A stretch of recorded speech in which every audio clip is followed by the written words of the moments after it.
new camera, new bookshelf, new me. It is so insane to be filming with a camera, new tripod too. My last one broke and smashed my camera. Should we talk about it? Let me go get my camera. I was just trying to have a good time and film a video, but then I put my camera on my tripod and my tripod said, nope. So rest in peace to this camera. If anyone wants a broken camera, hit me up. I'm sorry if there's weird shadows. I'm still figuring out the best lighting for my new videos. I wanted to start off this summer's videos by doing the most basic video I could ever think of. I want to talk about the books I'm going to read this summer. If you have not been watching my vlogs, first of all, get on it. I have an internship this summer, so unfortunately had to quit my job at PetSmart and I'm not gonna work there ever again. I'm so upset about that. I didn't get to say goodbye to all my favorite. That's like what sucks the most. You know what? We'll talk about that in a different time. The point of me saying that was I am going to be having a 9-to-5 job, 40 hours a week, so I don't know how much I'll read this summer. However, I have been doing nothing for the past 3 weeks and you'd think, oh, she's reading all day. No. Maybe being on a schedule will get me to be less lazy and being on my laptop less. Here's a stack of things that I want to complete within the 2-month-ish time period I have left for this summer before I go back to my last semester at college. This first book I'm actually currently reading, it's Bright We Burn, but I keep on wanting to say, is it Kirsten? It is Kirsten. I was gonna roast myself for calling her Kirsten instead of Kristen, but it is Kirsten. Kirsten White. This is the third book in the Conqueror's saga. The first book is Anti-Darken. I can show it to you. I don't know if it's annoying that I'm freaking out every time I can hold up a book, but like, this is so new to me. If you're new to my channel, I haven't had bookshelves in 3 years. Look at my Shatter Me shelf. It's so beautiful. Anyway, this is the third book in a series that's a Vlad the Impaler retelling with a female Vlad. It is The Bee's Knees. I've recently heard allegations that it's not historically accurate. Am I using my anxiety prescription as a bookmark? I am. Good to know that's where that went. I have heard allegations that this is not historically accurate and it's not well done, so I'm gonna research those before doing a review on this, but I did get my hands on this advanced copy and I can't wait to devour it. I'm like 12 pages in and it just switched to Radu's chapter and I'm not ready. Cannot wait to read this. I'm really looking to get more into femme-slash or lesbian romance. One of the ones that I do own that I get recommended is Ash by Melinda Lowe. This is a Cinderella retelling with lesbians, or at least girls who are attracted to girls. I've had this for a while. I don't know why I haven't read it. I'm getting to it. My last YA book, I thought I had more than this, but this is all I'm doing apparently. It's a new release and it's one that I'm super stoked about. It's Children of Blood and Bone. Getting text messages. I think this came out the same day Restore Me did, and yet I still haven't gotten to it. It's a African folklore inspired fantasy, but it's supposed to be a book that gets you addicted to the characters that's hard to put down. The world is so cool and it's the best new fantasy book out there. I love me some well-written YA fantasy. I don't know why I said well-written like that. I'm not trying to shade Sarah J Maas.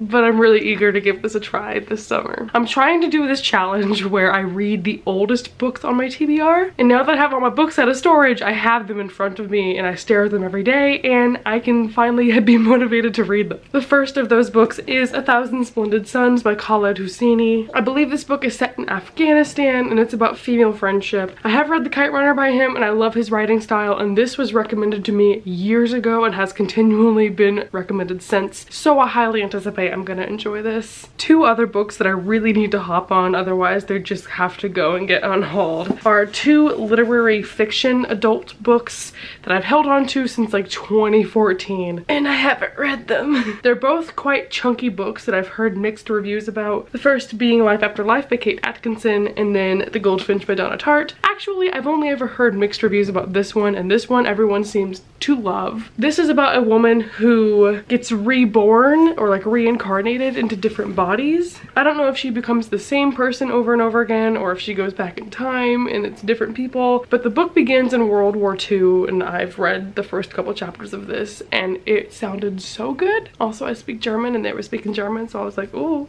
that's the book for me. I don't know if I'll finish it because the size or if it gets boring, but we'll see. And once again, The Goldfinch by Donna Tartt. I have started this one before and I got a chunk of the way into it and it's really beautiful so far. I just just didn't finish it, which is my battle cry. I hear it's gorgeous and meaningful, and everyone says that it's a good read if you have the courage to pick it up. I might end up getting it on audiobook because I think that's how I started it a couple years ago when I started reading it, and it was pretty good that way. So yes, let me know if you would recommend reading it physically or audiobook if I get to it.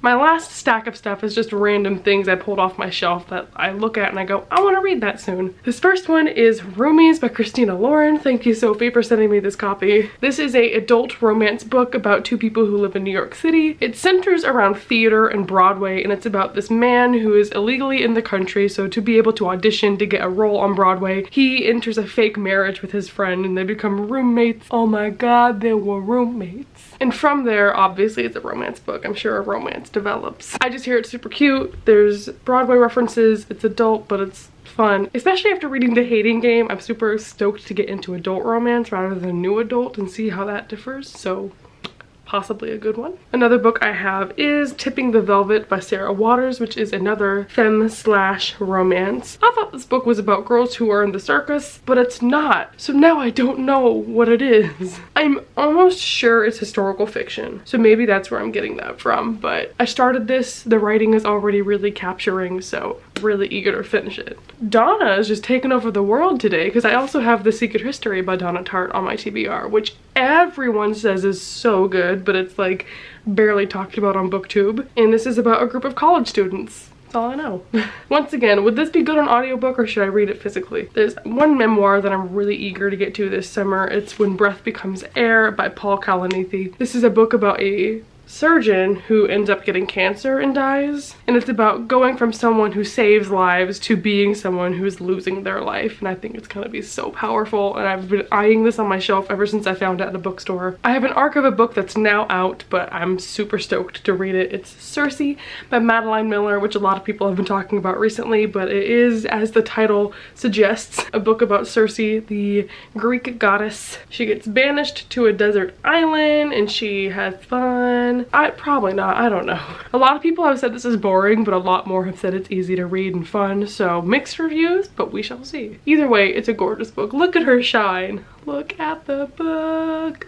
Look how it shines for you. And the final three books that I have are poetry books, which I just know will go by quickly if I need something. This first one is Life on Mars by Tracy K. Smith, which is a Pulitzer Prize winner. And I've already read the first poem out of this and got chills. So I'm sure I'm gonna love this. It's gonna be hard giving you summaries of poetry books because I don't know. If I hear it's good and if it's award winning, I want to try it. I also have The January Children by Safia El-Hio. This is an author from Sudan, and this poetry collection centers around colonialism and post-colonialism. And the final collection I have is Why God is a Woman by Nin Andrews, which is obviously, hopefully, feminist. That's everything that I brought out of my shelves to talk about today. I'm sure I'll read more than that, and I'm probably not gonna read all of those. Oh my gosh, one I forgot to mention. Taha Mafi's new book, A Very Large Expansive Sea, is getting ARCs this summer. They start coming out in BEA. I'm begging people to get it for me. I really, really, really want to get my hands on it and read that and review that. And Taha Mafi writing a contemporary book. I'm deceased. If you or a loved one have that book, hit a girl up. Thank you everyone so much for watching. If you've read any of these books that I have and thought they were good or bad, let me know down below. Also feel free to critique lighting, setup, camera. I hope you all have a wonderful life. Goodbye. Where's the off button?